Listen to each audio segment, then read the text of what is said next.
महारानी, मंत्री, इस समय आप मेरे महल में? हाँ, आई हूँ एक जरूरी काम से आई हूँ।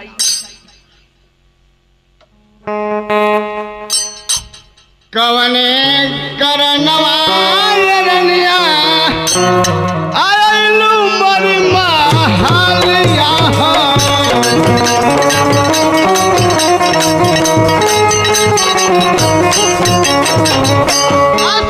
सब हलिया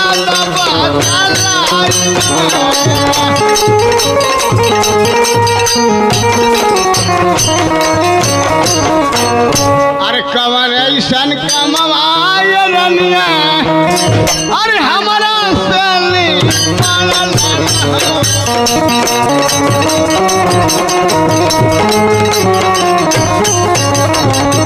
सब सब कराई जा।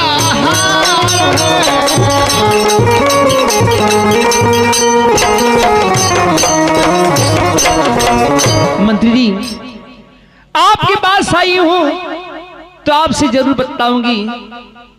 जानना चाहते हैं? हाँ महारानी, वैसे आपको मेरे महल में नहीं आना चाहिए था। आप किसी नौकर को भेज देती, मैं आपके महल में चला आता। अरे तोहरा सब मंत्री जी, अरे ही अरदिया है मंत्री, एक ही अरदिया हो।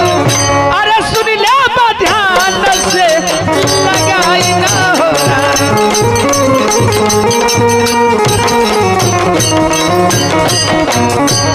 कहबू तू कहबू, अरे दिलवा जल्दी बंदिया रनिया, दिलवा के बंदिया तू हर कहनवा हम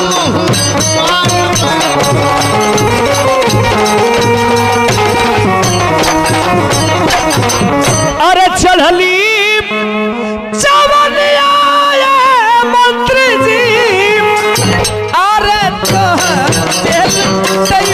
मंत्री तो हपे लूटईबू। अरे दिल का पियसिया हमर बुझावना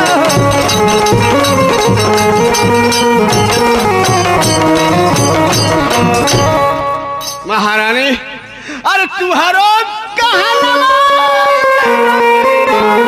क्या? अरे हम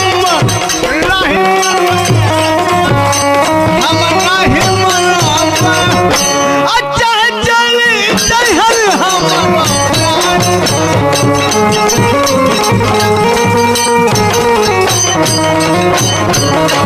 अरे जो नाम एक करवाया मंत्री जी, अरे मंत्री हमरो कहनवा हो। अरे मरबता है कोरावन के मारना हो रहा।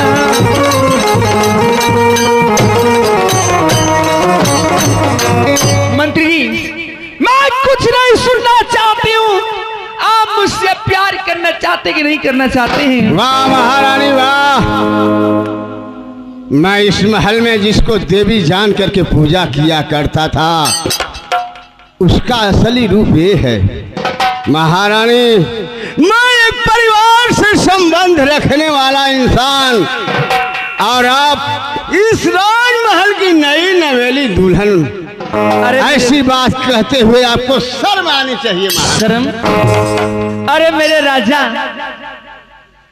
आइए।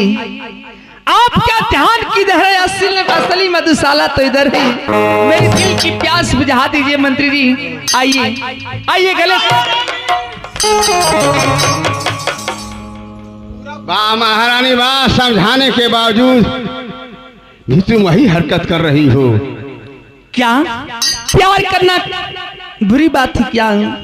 महारानी, प्यार करने के लिए परमेश्वर जोड़ा बनाया है, उससे प्यार किया जाता है। प्यार और प्रेम में अंतर नहीं होता महारानी, लेकिन जो प्यार औरत के साथ होता है वो प्यार बहन के और भाई के साथ नहीं होता, माँ के साथ नहीं होता। और मैं आपको देवी मानता हूँ। मंत्री जी, मैं आपकी बकवास नहीं सुनना चाहती हूँ, जवाब होना चाहिए। अब ऐसे बढ़िया जोड़ा कहाँ मिली? चुप रहो।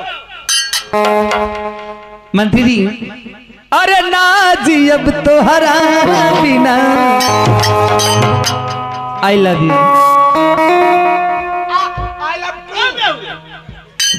अरे ना जी अब तो हरा बिना आज बुझाई, ना जी अब तो हरा बिना। हेलो हेलो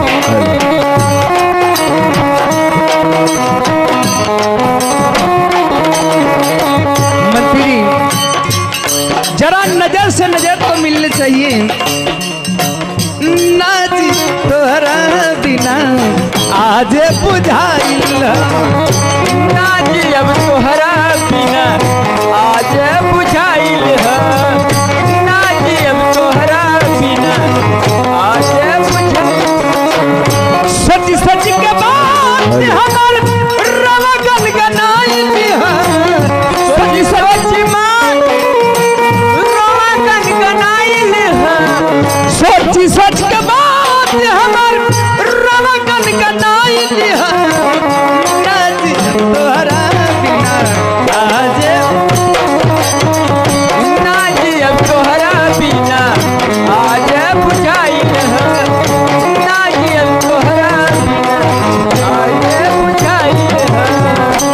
मंत्री जी, आइए मुझे गले से लगा लीजिए। मंत्री जी, आखिर मुझमें क्या खूबी है कि मुझसे दूर भाग रहे हैं आप? का कमी है? तोहरे में कमी, उनके में कमी है? कमी ना आ रहा था, फोटो खींचे तो ध्यान देकर सुने अब मेरी बात को, मैं लगा महाराज संग करूंगा नहीं,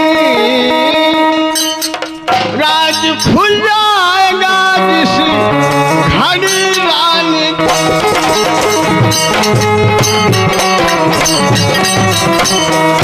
दुनिया वालों का ताला रहूंगा,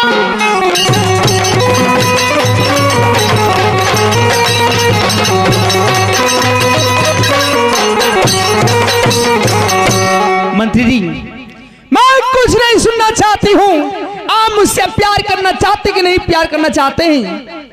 तो ये भी सुन लीजिए महारानी, मैं यार पर जान दे दूंगा लेकिन शान नहीं जाने दूंगा। तो सुन लीजिए, इसका अंजाम बहुत बुरा होगा।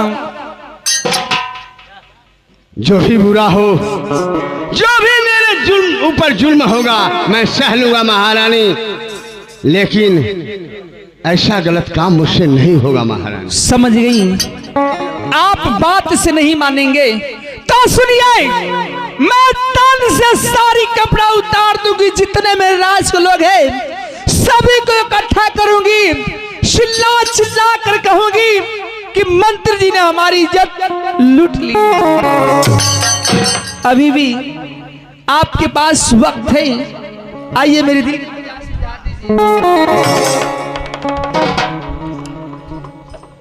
ठीक है महारानी, मुझे 5 मिनट सोचने का मौका अरे दो। मेरे राजा, 5 मिनट की बात करें, मैं आपको 10 मिनट की मोहलत दे रही हूँ, बाकी जवाब हाँ होना चाहिए। मैं ऐसे दोराहे पर खड़ा हूँ कि एक तरफ मौत दिखाई है तो दूसरी तरफ का मौत का कुआं है, जाऊं तो किधर जाऊं?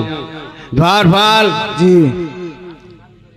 अगर वास्तव में महारानी अपने तन से साड़ी उतार करके और चिल्लाएंगे कि मंत्री मेरी इज्जत लूट लिया है, सुना मंत्री, तो जनता का समूह ऐसा होता है कि सोचता समझता बाद में है। मुझे डर है कि महारानी अगर इस तरह कहेंगी तो मैं जान से मारा जाऊंगा। मंत्री देखा, जब महारानी प्यार करे खातिर तोके कहत हई आ तू नाही नाही करत हवा, तो हम तोके बता दी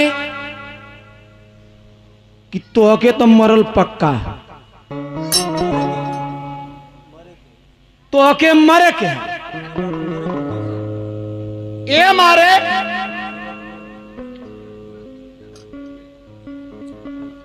हम तोके बता दी कि तोके मरे के है तो ऐसे बढ़िया प्यार कैल काहे दूर बोल। चिल्ला हो। जिसके लिए मैं दूर भाग रहा हूँ और जिस काम को करना नहीं चाहता हूँ तुम वही राय दे रहे हो।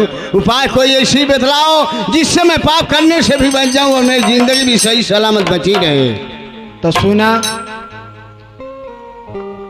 जब महारानी कहती कि हमसे प्यार काला तो तू प्यार कर। ये मारे कि अगर प्यार ना करवा तब महारानी तुरंत अपन साया साड़ी ब्लाउज फाड़ के चिल्ला दी हैं, राज के पूरा लोग जुट जाइए, हम महाराज हैं जनिए तुरंत तो के जान से मार दी हैं। अगर प्यार कर लेठवा तब पता न महाराज 1 महीने में जनिए कि 6 महीने में जनिए कि साल भर में जनिए कि 2 साल में जनिए, जब जनिए तब न मरी है। तो ऐसे बढ़िया मरे के तो है तो कान खा पी के मरता। ठीक कह रहे हो द्वारपाल, जब जिंदगी बचाने का एक यही रास्ता बचा है तो मैं महारानी से प्यार करूंगा। आज मजबूरी ऐसी चीज होती है कि जो इंसान नहीं करना चाहता है उसे करना पड़ता।